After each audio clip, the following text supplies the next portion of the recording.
व्यंग रचना का शीर्षक है संघर्षरत किसान और जियो की सिम। कृषि बिलों के फायदे गिनाने वाले कृषि शास्त्रियों को प्रणाम से पहले उन अर्थशास्त्रियों को अंतिम प्रणाम, जिन्होंने प्रधानमंत्री को नुस्खा बताया होगा कि 1000 का नोट बंद करके 2000 का चलाने से काला धन खत्म हो जाए। कवियों ही की तरह कानून भी दो प्रकार के होते हैं, जबरदस्त और जबरदस्ती।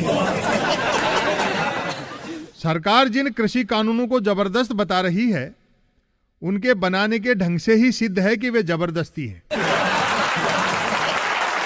किसानों की आय दुगनी करने का आश्वासन दिया जा रहा है, लेकिन अनुभवी किसान जानते हैं कि सरकारी शब्दकोश के अनुसार आश्वासन का मतलब झांसा होता है। गांधी विचार की ताकत देखिए। जियो की जो सिम 2 बूंद जिंदगी की बताकर बांटी गई थी और जिसकी लॉन्चिंग के पावन पर्व पर स्वयं प्रधान सेवक ने खुल जा सिम सिम कहा था, किसानों द्वारा जियो हटाओ देश बचाओ का आह्वान करते ही असंख्य नागरिक बंद हो जा सिम सिम करने लगे।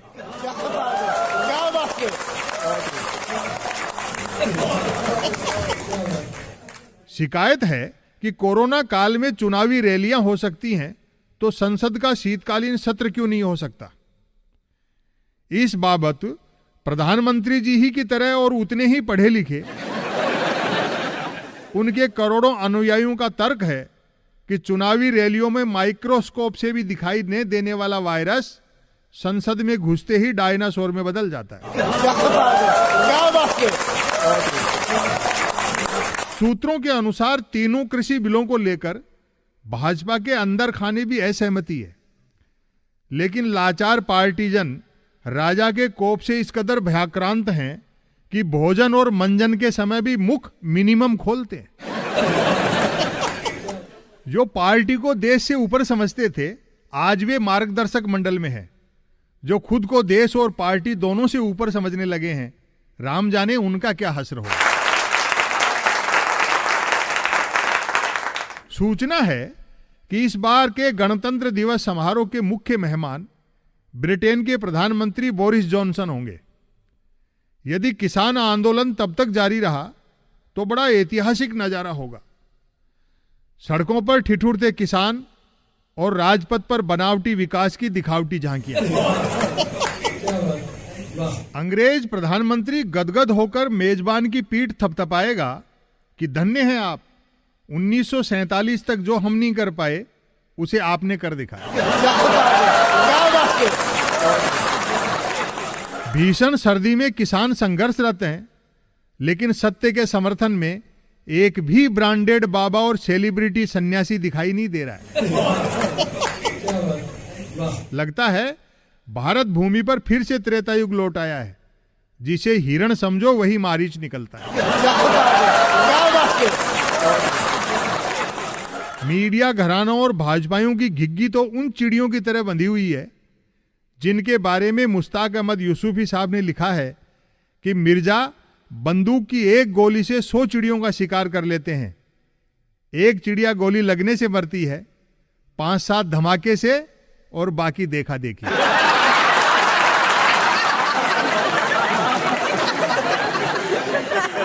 व्यंग रचना का शीर्षक है किसान आंदोलन बनाम हम दो हमारे दो।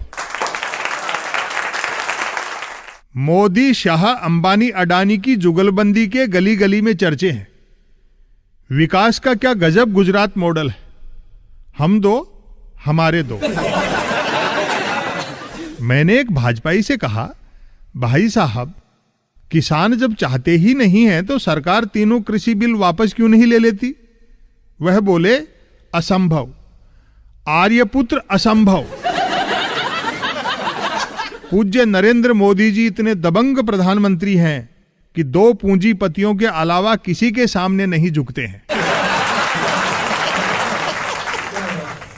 वाह, विपक्ष में थे तो एफडीआई, आधार, जीएसटी, कृषि, निजीकरण, सब पर भाषण और तेवर अलग थे। सत्ता में आते ही सब उलट पलट गया। ऐसो ही की कथनी करनी का भेद देखकर कबीर कह गए हैं, तन उजरा मन गादरा, बगुला जैसा भेक, ऐसे से कागा भले बाहर भीतर एक। कहावत है कि बौनों की परछाई लंबी होने लगे तो समझ लो सूरज ढलने वाला है। प्रधानमंत्री जब नए संसद भवन का शिलान्यास कर रहे थे, उसी समय नीति आयोग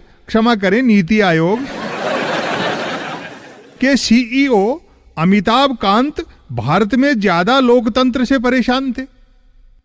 अब तो आप भी समझ गए होंगे कि संसद भवन गोल से त्रिकोणीय क्यों बनाया जा रहा है।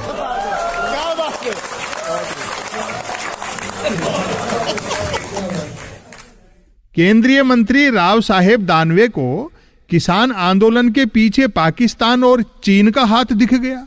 अंधे को अंधेरे में बड़ी दूर की सूझी।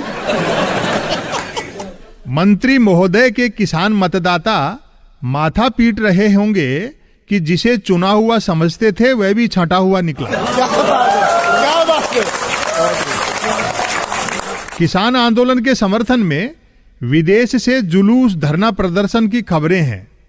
मोदी सरकार इसे देश के आंतरिक मामलों में हस्तक्षेप मानती है। किसी भी संप्रभु राष्ट्र में बाहरी हस्तक्षेप नहीं होना चाहिए। हां, अमेरिकी धरती पर अब की बार ट्रंप सरकार बोलकर हम हस्तक्षेप कर आए तो बात अलग है।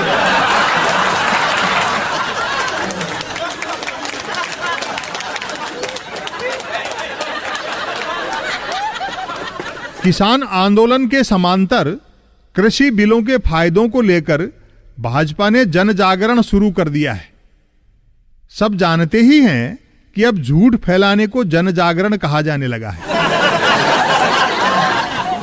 मोदी सरकार की एक खूबसूरती तो माननी पड़ेगी कि ब्रेक का काम भी हॉर्न से लेती है।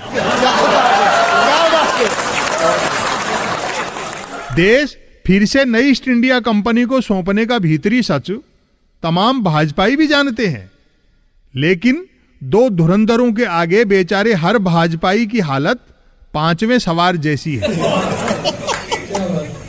पांचवें सवार वाला किस्सा तो आपने सुना ही होगा। 4 घुड़सवार दिल्ली जा रहे थे। उनके पास एक अतिरिक्त खाली घोड़ा था। रास्ते में उनसे एक निठल्ले ने पूछा, चारों लोग कहां जा रहे हो? वे बोले, दिल्ली। उसने निवेदन किया, आपके पास एक खाली घोड़ा है, मैं भी दिल्ली चलूं। चारों घुड़सवारों ने उसे भी साथ ले लिया। उसके बाद रास्ते में जब भी कोई उनसे पूछता कि आप लोग कहां जा रहे हो, तो चारों घुड़सवारों से पहले ही वह बोल पड़ता कि हम तो पांचों ही दिल्ली जा रहे हैं।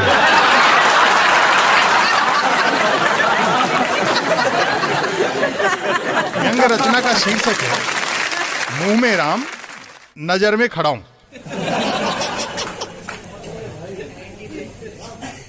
न्यूज चैनलों पर राम मंदिर के भूमि पूजन का लाइव शो ज्यों ही समाप्त हुआ, त्यों ही मैंने अपने एक पागल मित्र को फोन मिलाया। वैसे वह पागल है नहीं, लेकिन इस दौर में भी सच बोलता है, इसलिए लोग कहने लगे। मैंने सवाल किया, देवता सोए हुए थे फिर भी मोदी जी ने भूमि पूजन कर डाला? वह बोला, दूरदर्शी नेता तब भी जागता रहता है जब देवता सोए हुए हों। बाबा तुलसीदास कही गए, समरथ को नहीं दोष गुसाई। कलयुग में राम 2 प्रकार के होने लगे, एक भवसागर से पार कराने वाले और दूसरे चुनावी सागर से। राम का नाम लिखकर चुनावी सागर में छोड़ दो तो पत्थर भी तैरने लगते हैं। तैर ही रहे।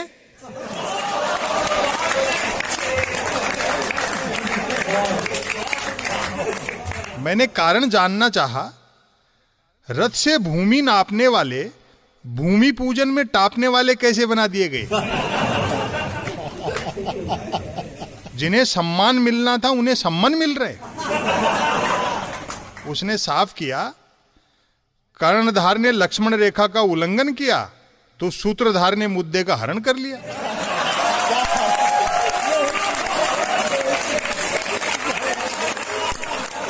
राम के नाम का सर्वाधिक लाभ मिला मोदी जी और रामानंद सागर को, तथा सर्वाधिक नुकसान उठाया अरुण गोविल और आडवाणी जी ने। याद करो टीवी सीरियल रामायण का वह समय और तत्कालीन लोकसभा का चुनाव। रावण बने अरविंद त्रिवेदी और सीता बनी दीपिका चिखलिया ने बीजेपी से टिकट मिलने पर दिल्ली गमन किया, और राम बने अरुण गोविल ने टिकट न मिलने पर फिर से वनगमन। इसे कहते हैं शुद्ध पॉलिटिक्स। माइलेज राम जी से लिया, लेकिन टिकट रावण और सीता को दिया।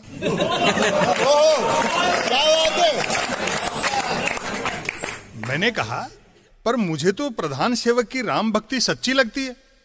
राम लला की मूर्ति के सामने साष्टांग दंडवत भी किया है। वह हंसा। राम को आचरण में उतारे बिना साष्टांग दंडवत कोरी अदाकारी है। साष्टांग दंडवत तो वे पूंजीपतियों के आगे भी कर रहे हैं। क्या बात है।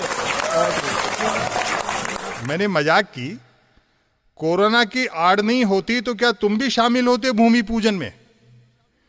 उसने पलटकर सवाल किया, हनुमान, जटायु, सबरी, निषाद, नल, नील, सुग्रीव, जामवंत में से एक भी उपस्थित था पांडाल में? वहां प्रधानमंत्री की वजह से सिक्योरिटी ही इतनी टाइट थी कि खुद अंगद आ जाता तो अपने ही नाम पर बने अंगद द्वार में नहीं घुस सकता था।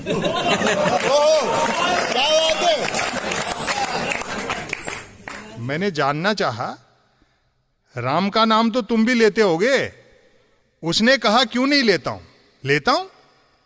30 साल पहले मेरी शादी रामनवमी के दिन ही हुई थी, तब से हर दिन राम राम करके निकलता है। क्या बात है।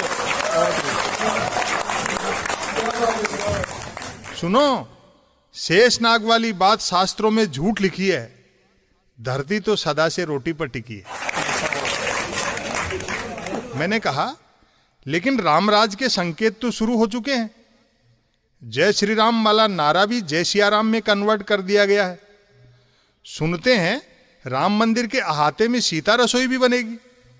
वह भड़का, मतलब मंदिर कितना ही भव्य बने, सीता रसोई में ही रहेगी। जानकी हो या जसोदा बहन, दुख और संघर्ष से स्त्री की मुक्ति नहीं है।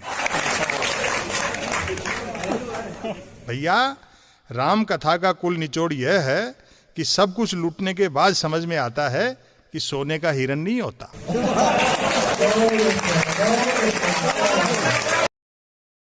प्रस्तुत है 2020 का लेखा जोखा।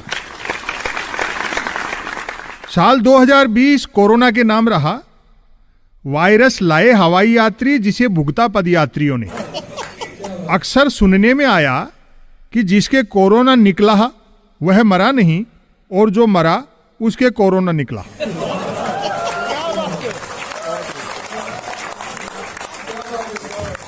जो हो, अवसरवादियों ने आपदा को अवसर में भरपूर बदला। चर्चा यह भी रही कि अवसर बनाने के लिए ही आपदा पैदा की गई है। अधिकारों की मांग करने पर सरकार ने कर्तव्य याद दिलाए। भूखों ने रोटी चाही तो उपवास के फायदे बताए गए। वैसे तो कोई बोला नहीं, जो बोला उसे चुप करा दिया गया। अच्छे दिन वाले सदमे से उबरे भी नहीं थे कि मोदी जी ने आत्मनिर्भर दे मारा।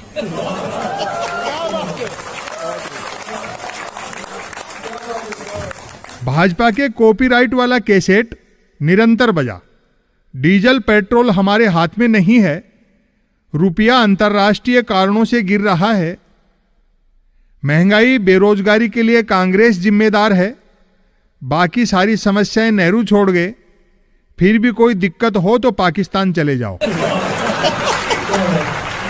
आईटी, ई कॉमर्स और फार्मा कंपनियों ने कमाया, बाकी सबने गंवाया। नई कहावत बनी, सरकार मेहरबान तो जियो पहलवान।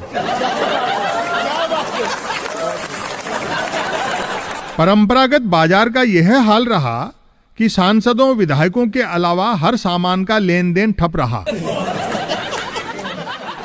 तथाकथित आईटी सेल ने जलती तीलियां मिशन भाव से फेंकी, जिनसे यहां वहां खूब आग लगी। अधिकांश मीडिया ने आग बुझाने का काम केरोसिन डाल डाल कर किया। भाषण एकता पर दिए गए और करतूतें बांटने वाली की गईं। जिन्हें न्याय देना था वे खुद मांगते नजर आए। स्वच्छ भारत अभियान बेहद सफल रहा। गंदगी कम और जेबें ज्यादा साफ हुई। लोकतंत्र मुरझाता गया, कमल खिलता गया। छोटे बड़े चुनाव लगातार हुए। जीता कोई भी, सरकार भाजपा की ही बनी। जहां चुनाव से नहीं बनी वहां उपचुनाव से बनी। जब जब लोगों ने काम की बात सुननी चाहिए तब तब मन की बात की गई, जिसे सुनकर भोले लोगों को गुस्सा आया और भले लोग हंसने लगे। प्रधानमंत्री ने साल भर उन विषयों के बारे में विस्तार से समझाया जिन्हें वे खुद नहीं समझते।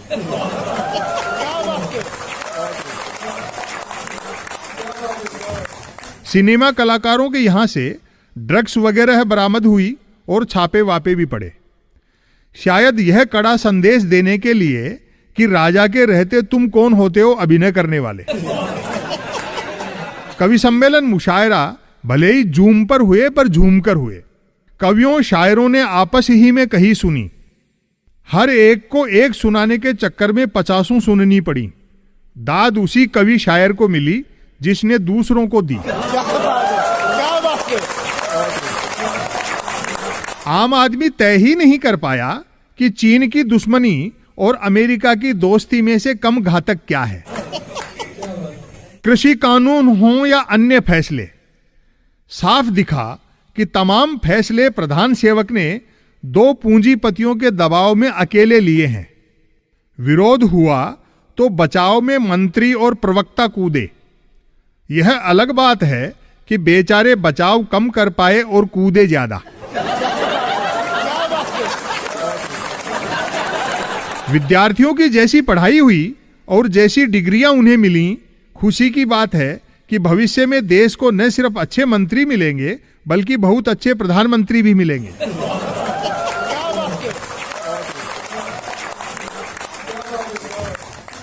कुल मिलाकर 2020 में करिश्मा घटा और दाढ़ी बढ़ी। व्यंग लेख का शीर्षक है वे रोजगार देते नहीं लेते हैं।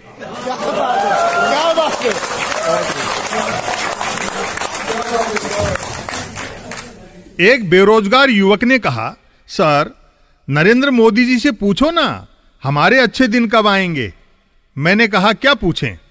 आज तक नरेंद्र मोदी जी यही तय नहीं कर पाए कि वे गुजरात के प्रधानमंत्री हैं या भारत के मुख्यमंत्री।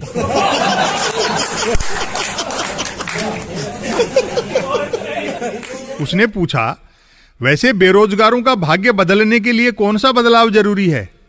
मैंने बताया, हैदराबाद का नाम बदलकर भाग्यनगर करना पड़ेगा। उसने सवाल किया, क्या यही असली बदलाव है?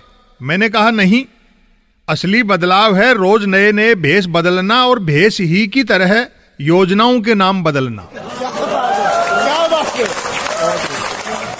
शुरुआत में बोले कि भारत को फिर से विश्व गुरु बनाना है। मैंने खुद उस चक्कर में बीएड कर ली और डिग्री भी एकदम असली है।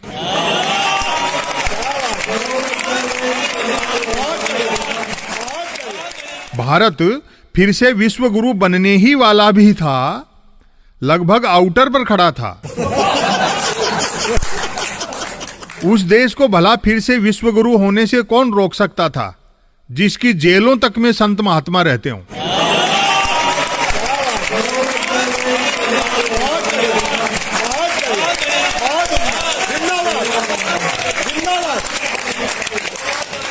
लेकिन बीएड का परीक्षा परिणाम आया ही था कि अचानक आकाशवाणी कर बैठे कि भारत को फिर से सोने की चिड़िया बनाना है। अपन फुर्सत में थे ही, सोचा अपना क्या है यह कर लेते हैं। विजनरी प्रधानमंत्री का कहना नहीं मानते तो देशद्रोही का लेबल लगता। पर काम शुरू भी नहीं किया था कि फिर नई घोषणा कर डाली कि सोने की चिड़िया वाला काम बाद में देखेंगे, सबसे पहले भारत को आत्मनिर्भर बनाना है। मेरा प्रधानमंत्री से विनम्र निवेदन है, देश किसी घुमक्कड़ की विदेश यात्राओं की तरह नहीं चलता कि घर से न्यूयॉर्क के लिए निकले थे और टोक्यो का हवाई जहाज तैयार खड़ा मिला तो उसमें चढ़ ली।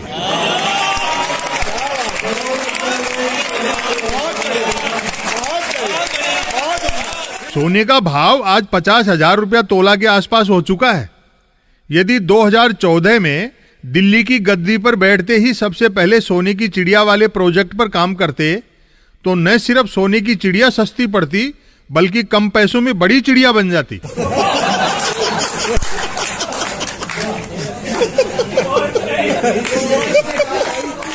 मैंने उसे सलाह दी, दोस्त क्यों नौकरी चाकरी के फेर में पड़ते हो, अपना छोटा मोटा स्टार्टअप स्टार्ट करो और आत्मनिर्भर बनो।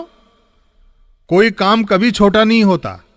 मोदी जी को ही देख लो, जितनी चाय बचपन में नहीं बेची उससे ज्यादा प्रधानमंत्री बनने के बाद बेची। प्रोडक्ट चीन से मंगाओ और पैकिंग पर आत्मनिर्भर भारत लिखो। मार्केटिंग में धर्म और राष्ट्रवाद का मिश्रण करने से वारे न्यारे हो जाएंगे। बिक्री बढ़ाने के लिए सन्यासी का बाना धारण कर लोगे तो कमाई के कहने ही क्या। भावुक ग्राहक आचरण नहीं देखते, आवरण देखते हैं।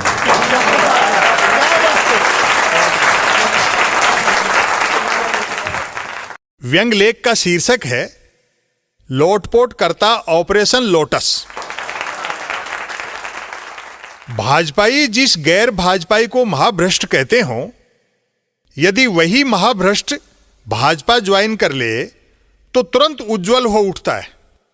यही असली उज्ज्वला योजना है। मध्य प्रदेश में उपचुनाव हैं। कई महाराज हितैषी महाबलिदानी कांग्रेसी अपने ही द्वारा खाली की गई सीटों पर दल बदलकर बीजेपी से उपचुनाव लड़ रहे हैं। उनका चुनाव प्रचार करते हुए भाजपाई कार्यकर्ताओं की दशा उस क्रिकेट टीम जैसी है जो फॉलोऑन खेल रही हो और खुश भी हो कि 2 बार खेले। पाला बदल का जादू देखिए। जिन भाजपाइयों ने मुख्य चुनाव में जिन कांग्रेसी उम्मीदवारों के पोस्टर फाड़े थे, इस उपचुनाव में उनके होर्डिंग लगा रहे हैं।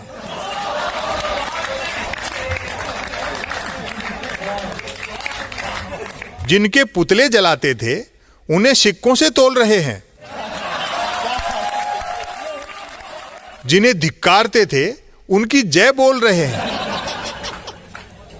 नेता जब आराध्य मान लिया जाए तो कार्यकर्ता भक्त में बदल जाते हैं। किसी गांव में सड़क बननी थी। आराध्य ने समझा दिया कि सड़क नहीं बननी चाहिए। आदेश मिलते ही भक्त विरोध पर उतर आए। तर्क दिया कि कल को कोई हमारे यहां चोरी चकारी करके ले जाए तो सड़क बनने से हमें चोरों के पैरों के निशान नहीं मिलेंगे। भले ही जान चली जाए, सड़क नहीं बनने देंगे। बात ऊपर तक पहुंची। सड़क बनाने वाली कंपनी के ठेकेदार इंजीनियर उस गांव में आए। आराध्य को साधा। उसने भक्तों को इकट्ठा किया और समझाया, तुम लोग उल्टे घड़े की पीते हो, इसलिए हमेशा उल्टा ही सोचते हो। मान लो तुम किसी के यहां चोरी कर लाओ तो कितनी फायदे की बात है कि तुम्हारे पैरों के निशान पीछा करने वालों को नहीं मिलेंगे।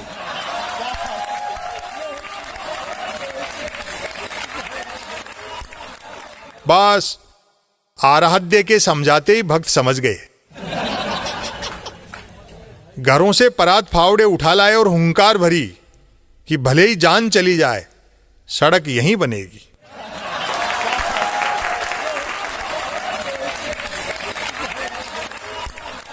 मजे की बात देखिए, जिस भाजपा का तंबू गैर भाजपाई सांसदों विधायकों रूपी बांस बल्लियों पर टिका है, वह देश को आत्मनिर्भर बनाने का ज्ञान दे रही है।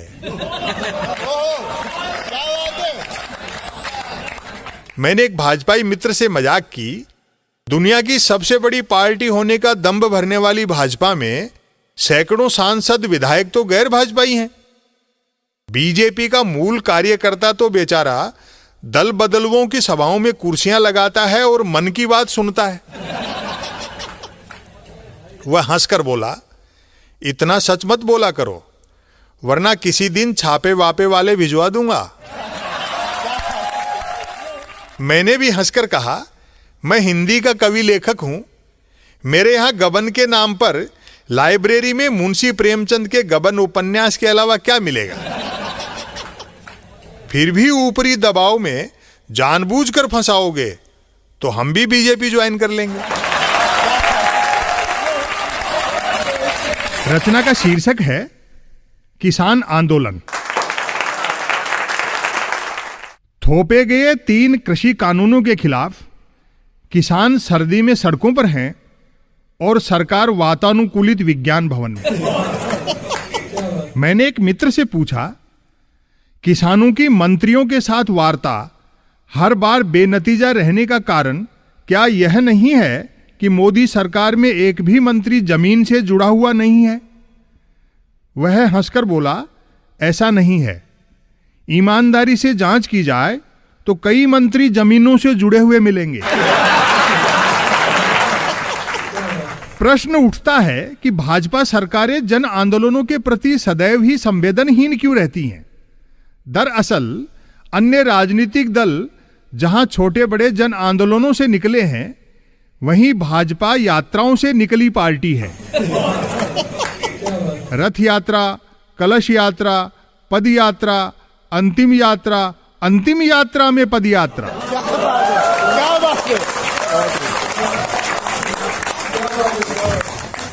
भाजपाई कभी कभार जन आंदोलन का अभिनय करते भी हैं तो बड़ा मनोरंजक होता है।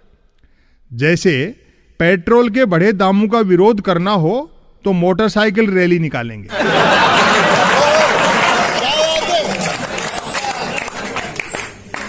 आईटी सेल वाले फुर्सतिये एक साफ सुथरे अहिंसक किसान आंदोलन को बदनाम करने के लिए इसे कभी खालिस्तानी समर्थकों का हुजूम बताते हैं तो कभी विदेशी फंडिंग के आरोप लगाते हैं। आईटी सेल वाले भी क्या करें, बेचारों को ज्ञान ही यही बांटा जाता है कि जिन सब्जियों और फलों में आयरन होता है वे लोहे की खदानों से निकलते हैं।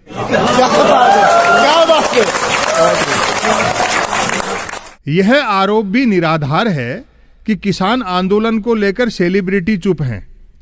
सेलिब्रिटी धनहित में, माफ करें जनहित में जो बन पड़ता है जरूर करते हैं। मोदी सरकार ने डीडी किसान चैनल लॉन्च किया तो उसका ब्रांड एम्बेसडर अमिताभ बच्चन को बनाया गया ताकि फसलों में दाने भले ही न लगे, पौधे तो लंबे हों।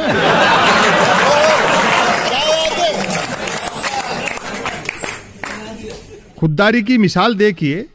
वार्ता के दौरान किसान सरकारी खानपान छूते तक नहीं, अपना भोजन साथ लेकर जाते हैं और विज्ञान भवन के अहाते में जमीन पर बैठकर ग्रहण करते हैं। आवारा पूंजीवाद अभी तक किसान को क्यों नहीं बरगला सका है? क्योंकि किसान सुविधा और सुख का भेद जानता है।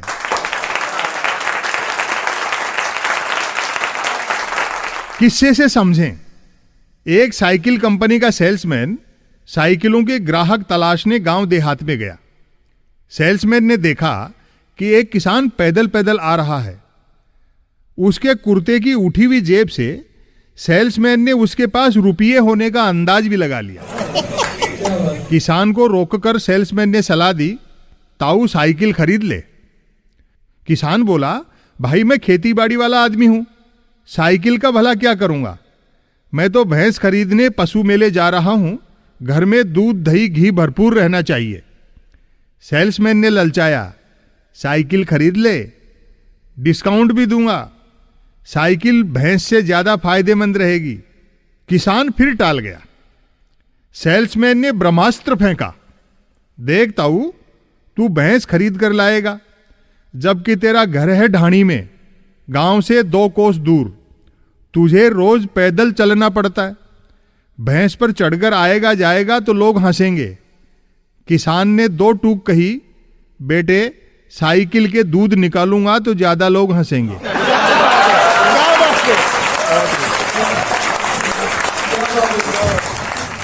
व्यंग रचना का शीर्षक है नोटबंदी प्लस तालाबंदी बराबर आर्थिक मंदी।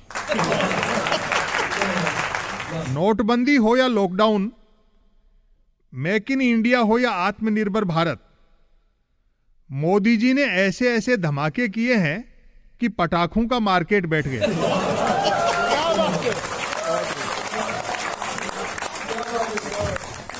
जनता कराह रही है कि यदि यही अच्छे दिन हैं तो फिर बुरे दिन ही क्या बुरे थे।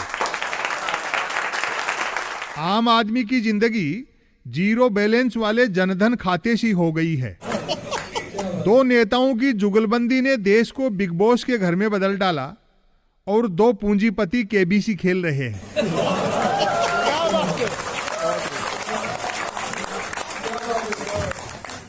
अब सवाल यह उठता है कि विरोधियों द्वारा असंख्य कमियां गिनाने के बावजूद मोदी जी की ख्याति बढ़ती हुई क्यों दिखती है?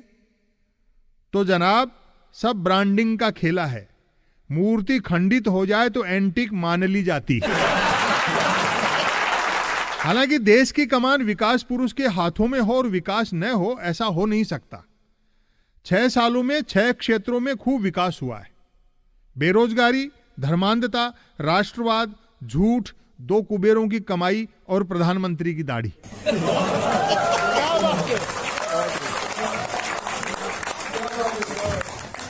यह अलग बात है कि प्रधानमंत्री की छोटी सफेद दाढ़ी और लंबी और सफेद हो गई, लेकिन काला धन नहीं आया।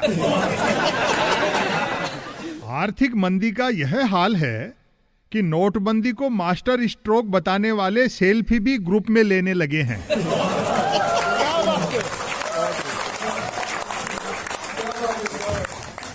पहले नोटबंदी और उस पर तालाबंदी ने तीज त्योहार फीके कर डाले। अब की दशहरे पर खरीदारों ने रावण को मेघनाथ की कीमत में भी नहीं पूछा। जिस रावण को राम के हाथों मरना था, वह मंदी की मार से मारा गया। घरेलू गैस सिलेंडर पर सब्सिडी खत्म कर दी गई। घरेलू गैस सिलेंडर 700 के आसपास नोट आउट है और पेट्रोल की कीमतें सेंचुरी ठोकने वाली हैं। चूंकि मोदी मोदी बोलो तो मंदी मंदी सुनाई देने लगा है, अतः जो 2 बार मोदी मोदी बोलते थे वे एक बार बोलने लगे हैं और एक बार बोलने वालों के कमलमुख से सिर्फ मोह निकल पा रहा है।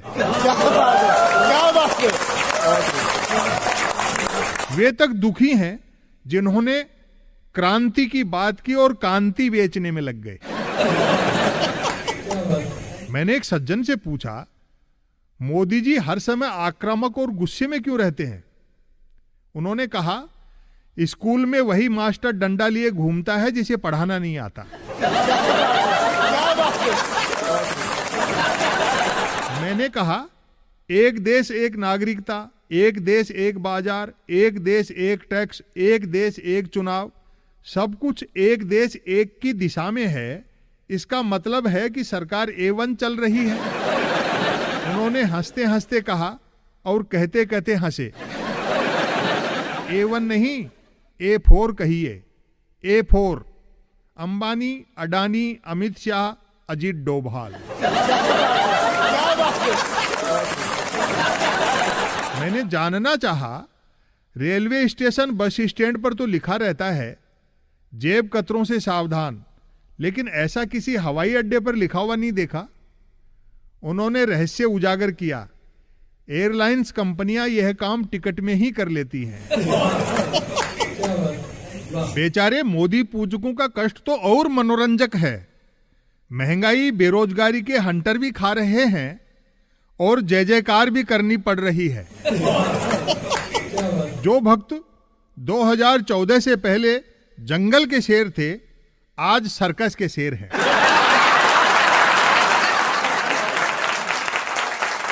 व्यंग रचना का शीर्षक है शराब पर काऊ शेष।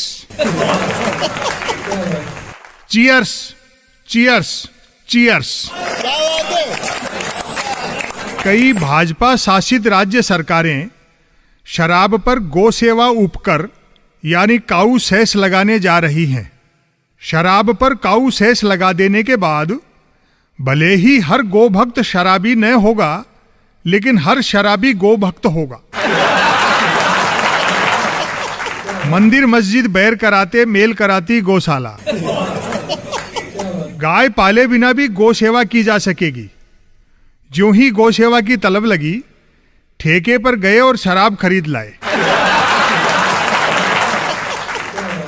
बोतल अद्धा पौवा पैंट या पाजामे के अग्र या पृष्ठ भाग में खोसकर लौटते में वही अनुभूति होगी जैसी हरे चारे का गट्ठर सिर पर लादे गौशाला जाते में होती है।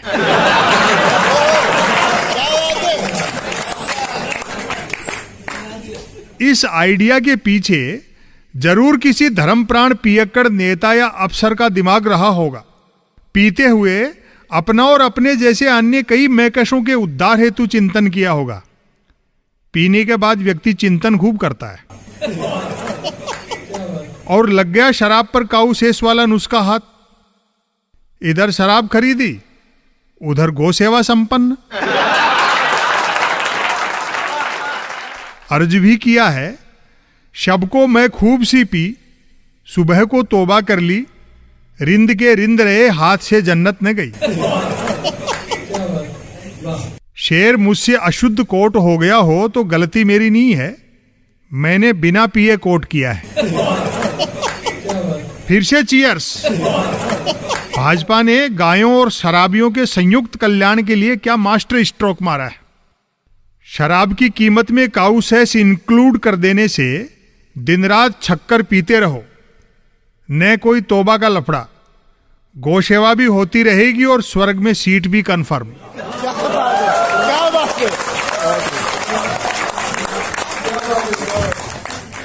सरकारें चाहें तो क्या नहीं कर सकती।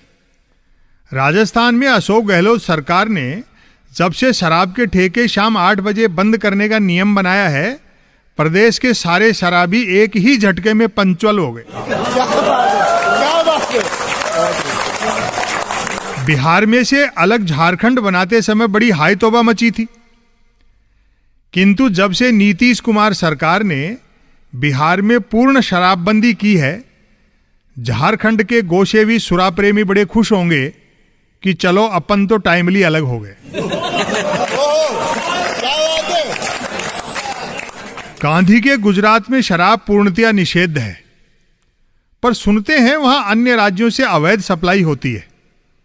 सोचो कितना कष्टकारी होगा ब्लैक में बोतल खरीदकर चोरी छिपे गौ सेवा करना।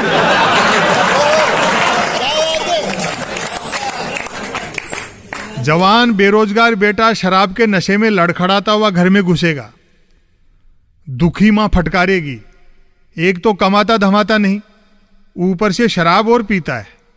मां की फटकार सुनकर भी बेटे को किसी प्रकार का दुख या पछतावा नहीं होगा, यह सोचकर कि माता के लिए न सही गौ माता के लिए तो कुछ कर ही रहा हूं।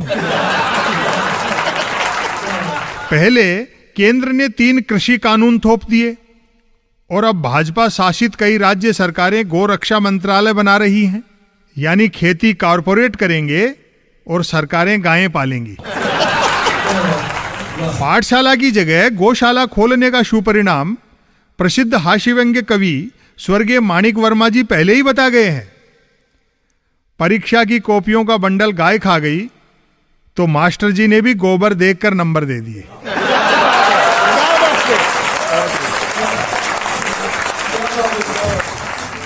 जिसका शीर्षक है देश गांधी मार्ग पर चल रहा है। आजादी के बाद देश की हर नगर पालिका और नगर निगम ने अपने शहर की एक सड़क का नाम महात्मा गांधी मार्ग रख दिया है। इससे सुविधा यह हो गई कि शहर के नेता जब अपने भाषण में कहते हैं कि देश महात्मा गांधी मार्ग पर चल रहा है तो वे गलत नहीं कहते, वाकई चल रहा है। आप चाहें तो सारे शहरों के महात्मा गांधी मार्गों की लंबाई जोड़ ये भी बता सकते हैं कि हमारा देश महात्मा गांधी के मार्ग पर कितने किलोमीटर रोज चलता है। सरकार को करना ये चाहिए कि बॉम्बे आगरा रोड और ग्रांड ट्रंक रोड का नाम बदलकर महात्मा गांधी रोड रख दे, ताकि हम गर्व से संसार को यह बता सकें कि भारत की जनता ही नहीं, हमारे ट्रक और ऑटो रिक्शा तक महात्मा गांधी मार्ग पर चल रहे हैं। एक सज्जन ने मुझसे सीधा सवाल किया। सवाल सीधा नहीं था, पूछने का ढंग सीधा था। सवाल था कि क्या आज हमारा देश गांधी जी के बताए मार्ग पर चल रहा है? मैंने इसका जवाब भी सीधा दिया। मैंने कहा, मैं कोई चुनाव में खड़ा हुआ हूं जो तुम मुझसे ये प्रश्न पूछ रहे हो। चूंकि प्रश्न कर दिया था, इसलिए मैंने चिंतन आरंभ कर दिया। जिस होटल में मैं चाय पीने जाता हूं, उसका मालिक कहीं से राष्ट्रीय विचारधारा का है। उसने होटल की दीवार पर गांधी जी के अमर वाक्य फ्रेम में जड़वा कर टांग दिए। मैंने उन वाक्यों को पढ़ा, उन पर विचार किया और आज मैं कह सकता हूं कि आज हमारा देश चल रहा हो या नहीं, मगर खड़ा तो गांधी जी के मार्ग पर है। जैसे गांधी जी ने कहा है, एक बार में इकट्ठा खाना शरीर के लिए हानिकर है, वैसे ही एक समय पर अधिक काम आत्मा को दुख देता है। हमारे देश के सभी नेता इस बात को मानते हैं। वे कभी भी ज्यादा काम कर अपनी आत्मा को दुख नहीं देते। यहां काम से गांधी जी का तात्पर्य परिश्रम से है, वह नहीं जो लोग समझते हैं। हमारे नेता अपनी आत्मा को प्रसन्न रखने के लिए चुनाव के मौसम को छोड़ कभी परिश्रम नहीं करते, और हमारे नेता एक बार में इकट्ठा तो कभी नहीं खाते। चंदा हो, रिश्वत हो, कमीशन हो या सहकारी संस्थाओं में गबन, वे यह काम धीरे धीरे और अत्यंत प्रेम से करते हैं। वह उन्हें हानि भी नहीं करता और उससे उन्हें कोई कष्ट भी नहीं होता। गांधी जी ने कहा है, यदि ईश्वर हमें लालच में डालता है तो उससे बचने का रास्ता भी बताता है। हमारे नेता भी इसी कारण लालच में फंस जाते हैं। फंसने के बाद वे ईश्वर से पूछते हैं, ए ईश्वर, बोल अब क्या करें। उनका ईश्वर भी उनके ही जैसा जवाब देता है, जांच कमीशन बिठाकर उसकी रिपोर्ट गायब कर दे। वे यही करते हैं और बच जाते हैं। यही तो कुछ बात है कि गांधी जी के मार्ग पर चलने वाले हमारे नेता विरोधियों की कोई परवाह नहीं करते। गांधी जी ने कहा है, धीरज रखो, विश्वास रखो और निराशा को कभी मन में स्थान न दो। हमारे नेता कभी निराश नहीं होते। विरोधी उनकी कितने ही पोली खोले, वे कर्म क्षेत्र नहीं छोड़ते, तिकड़ में चालू रखते हैं, चुनाव में खड़े हो जाते हैं। गांधी जी ने कहा है, जो अनिवार्य है उस पर रंज करना व्यर्थ है। हमारे नेताओं को पिट जाने पर भी रंज नहीं होता, वे फिर खड़े हो जाते हैं। अगर वे विधानसभा सदस्य हैं तो वे मंत्री बनने का प्रयास करते हैं, और मंत्री हैं तो मुख्यमंत्री बनने का। गांधी जी ने कहा है, रोज अपने आप की जांच करते रहें और सोचते रहें कि अभी कितनी दूरी तय करनी बाकी है। हमारे मंत्री रोज सोचते हैं, अब मुख्यमंत्री बनने में कितनी दूरी बाकी है। आजकल चुनाव चल रहे हैं, नेता यहां से वहां दौड़ रहा है, भाषण कर रहा है। चुनाव के बाद ये सबको भूल जाएंगे, अपने बंगलों में पड़े रहेंगे। गांधी जी ने कहा था, कोई समय बोलने और काम करने का होता है तो किसी समय मौन और अकर्मण्यता धारण करनी पड़ती है। जैसे ही चुनाव हो जाएंगे ये लोग अकर्मण्य हो जाएंगे, मौन हो जाएंगे। गांधी जी ने यही कहा था। इस देश में अर्थ का अनर्थ इसी तरह होता है। अनर्थ में अर्थ भी यही निकलते हैं। देश जिधर भी चले कहा यही जाएगा कि वह गांधी के बताए मार्ग पर चल रहा है। इस देश के लोगों ने गांधी को देखा है। जिन्होंने नहीं देखा उन्होंने गांधी पर बनी फिल्म देखी है। लोग इस नतीजे पर पहुंचे कि जो गांधी बना है वह एक्टर है, मगर कम गांधी नहीं है। लोगों ने अगले चुनाव में एक्टरों को चुनकर लोकसभा में भेजा ताकि देश गांधी मार्ग पर आगे बढ़ सके। ओ बेन किंग्सले, तुम आओ और हमारे गांधी बन जाओ। इस देश को नेता नहीं, नेताओं का सा एक्टिंग करने वाला चाहिए। इस देश को गांधी का अर्थ नहीं, गांधी के डायलॉग चाहिए। तुम आओ और हमारे नेता बन जाओ। तुम डायलॉग बोलते रहना और हम जो जी में आए करते रहेंगे। गांधी जी ने लिखा है, मुझे भविष्य जानने की इच्छा नहीं है। यदि वर्तमान पर्याप्त आकर्षक है तो भविष्य उससे बहुत भिन्न नहीं होगा। ओ बेन किंग्सले, इस देश का वर्तमान बहुत आकर्षक है और मैं सच कहता हूं कि यदि ऐसा ही चलता रहा तो भविष्य इससे भिन्न नहीं होगा। व्यंग लेख का शीर्षक है, अमेरिका में क्षति, बिहार में पूर्ति। अमेरिकी राष्ट्रपति चुनाव में 74 वर्षीय डोनाल्ड ट्रंप की तुलना में 78 वर्षीय जो बाइडेन को जीत मिली, यानी जनादेश युवाओं के खिलाफ रहा।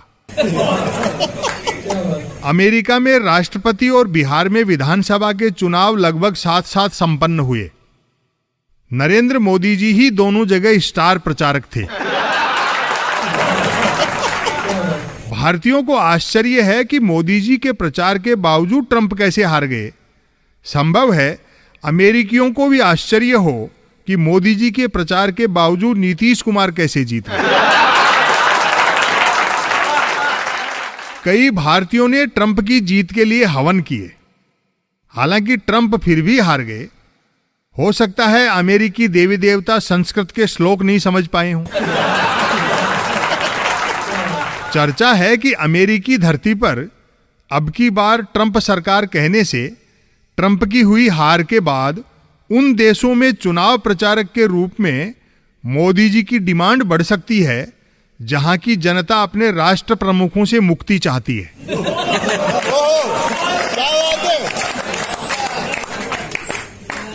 मोदी जी और ट्रंप की दोस्ती का सुपरिणाम कहीं या कुछ और। भारत में चुनाव भले ही अमेरिका की तरह न लड़े जाते हों, लेकिन अमेरिका में चुनाव भारत की तरह लड़े जाने लगे हैं। बिहार में पहले नंबर की पार्टी विपक्ष में बैठेगी और तीसरे नंबर की पार्टी का नेता मुख्यमंत्री होगा। एलजेपी का ओपन नारा था, मोदी से बैर नहीं, नीतीश की खैर नहीं। जबकि जेडीयू का साइलेंट नारा था, मोदी से बैर नहीं, एलजेपी की खैर नहीं। दुश्मन का दुश्मन मित्र तो सुना था, लेकिन मित्र का मित्र दुश्मन पहली बार देखने को मिला।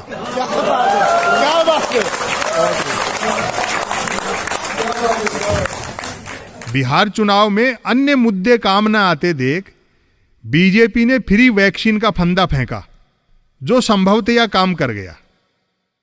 नीतीश कुमार सरकार ने 5 साल से बिहार में सख्त शराबबंदी कर रखी है। जैसे ही बीजेपी ने फ्री वैक्सीन वाला ऑफर दिया, मेरे ख्याल से आदतन शराबी रहे वोटर फ्री वैक्सीन का असली अर्थ समझ गए।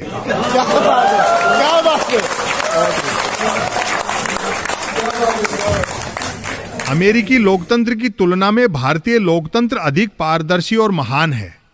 चुनाव में टिकट जाति धर्म से तय होते हैं। सटीक एग्जिट पोल सट्टा बाजार बताता है। लोकतंत्र काल में चुनावी मुद्दे राजतंत्र काल के होते हैं। सरकार बनाते हैं आम लोग, जिसे चलाते हैं खास लोग।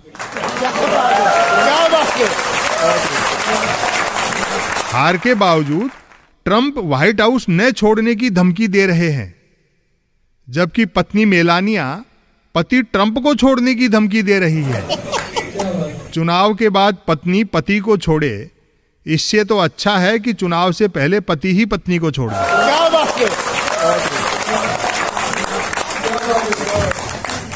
अमेरिकी मीडिया के अनुसार डोनाल्ड ट्रंप दिन भर में 17 झूठ बोलते हैं। यह अलग बात है कि अमेरिकी मीडिया को गिनती आती है।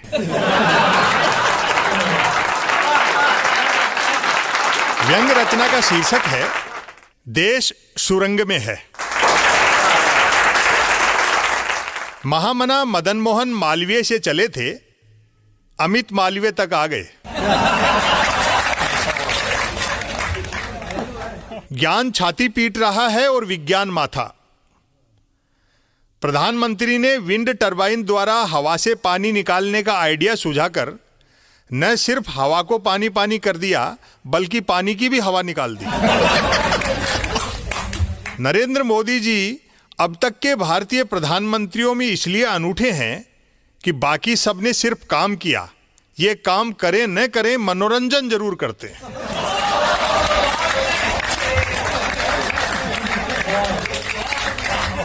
जैसे लॉकडाउन में ताली थाली पिटवा दी, जीएसटी के समय नगाड़ा कूटा और नोटबंदी से अर्थव्यवस्था का बैंड बजा दिया। ताजा मनोरंजन देखा, अटल सुरंग के उद्घाटन के समय खुली गाड़ी में सवार हो हाथ हिलाकर उस भीड़ का अभिवादन किया जो वहां थी ही नहीं। बिना भीड़ के हाथ हिलाकर अभिवादन करने के पीछे कारण है। प्रधानमंत्री रात दिन विदेश जाते आते रहे हैं। हवाई जहाज में एंट्री से पहले वे विदा करने वालों का हाथ हिलाकर अभिवादन करते थे। चूंकि कोरोना की वजह से हवाई यात्राएं बंद हैं, लेकिन हाथ हिलाकर अभिवादन की आदत पड़ गई।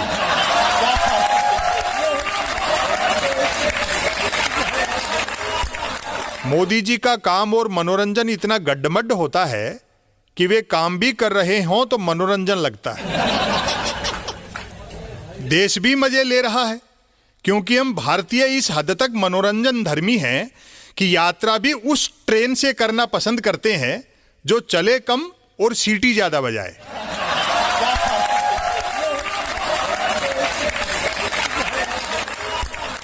सुरंग का ऐलान वाजपेयी जी का था, शिलान्यास सोनिया जी ने किया और उद्घाटन मोदी जी के करकमलों से हुआ। लेकिन व्यक्ति पूजकों का मत है कि सुरंग का ऐलान, शिलान्यास, उद्घाटन सब एक ही दिन हुआ है। हुआ यूं कि अचानक मोदी जी का कहीं सुरंग बनाने का मूड हुआ। वे अपने कैमरामैन को साथ लेकर सीधे पहाड़ पर पहुंचे, खुली गाड़ी में सवार हो अभिवादन की मुद्रा में हाथ हिलाते हुए बढ़ते गए और सुरंग बनती गई।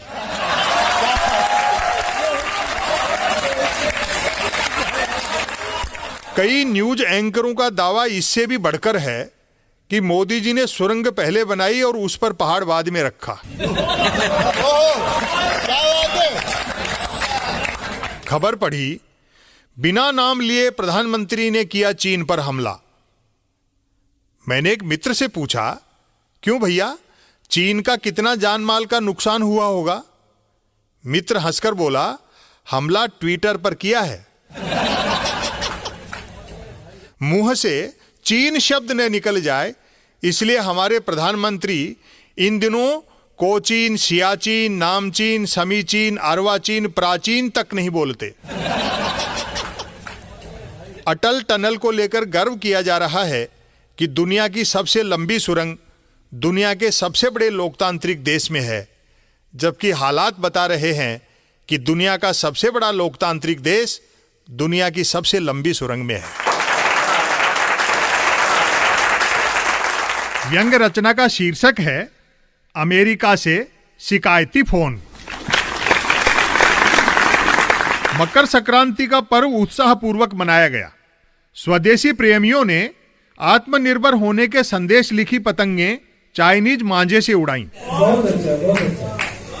किसान आंदोलन के मद्देनजर माननीय सर्वोच्च न्यायालय द्वारा गठित 4 सदस्यीय समिति से भूपेंद्र सिंह मान ने खुद को अलग कर लिया। संभव है मान साहब मान चुके हों कि जब कानून ही 3 वापस लेने हैं तो सदस्य 4 होने का क्या मतलब है।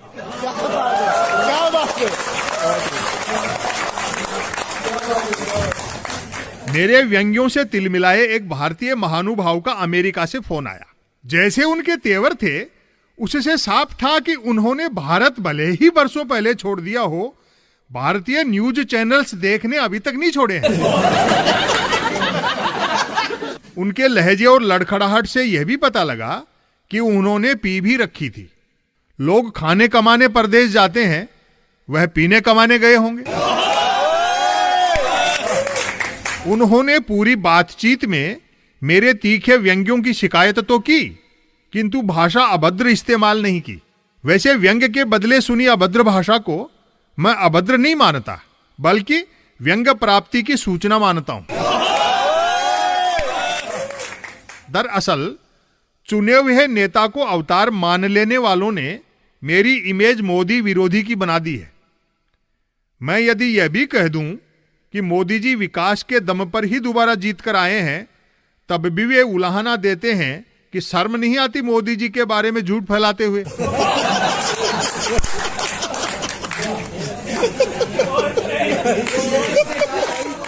उन सज्जन ने कहा, कभी विपक्ष पर भी व्यंग्य कर दिया करो। मैंने मजबूरी बताई। सवाल तो सत्ता से ही पूछे जाते हैं, कवि लेखक तो खुद विपक्ष होता है, यदि वह सच्चा कवि लेखक हो तो।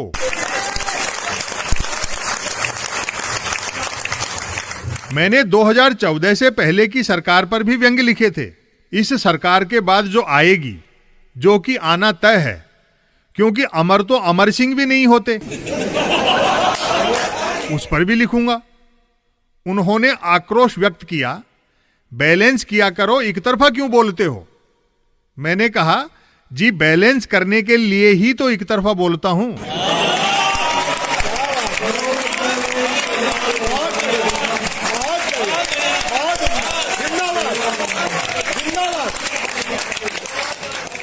सरकारें आएंगी जाएंगी, हास्य व्यंग पढ़ा करो, सुना करो और गुना करो। कोरोना काल है, खूब हंसो और तालियां बजाओ। हंसने से इम्यूनिटी बढ़ती है और तालियां बजाने से वायरस मरता है।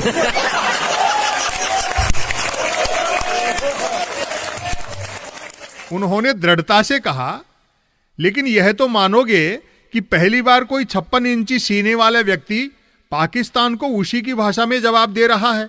मैं मुस्कुराते हुए बोला, सर, बेचारा पाकिस्तान हमारे सामने टिकता कहां है? उसका जितना सालाना बजट होता है उतना धन तो अपने यहाँ के लोग बैंकों का खाकर खिसक लेते हैं। क्या बात है, जिंदाबाद जिंदाबाद जिंदाबाद जिंदाबाद। उन्होंने झल्लाते हुए पूछा, तो क्या आपकी नजर में मोदी जी ने एक भी अच्छा काम नहीं किया? मैंने हंसते हुए बताया, क्यों नहीं किया? एक काम अच्छा किया है, अपनी पार्टी में अपने जैसा दूसरा नहीं पनपने दिया।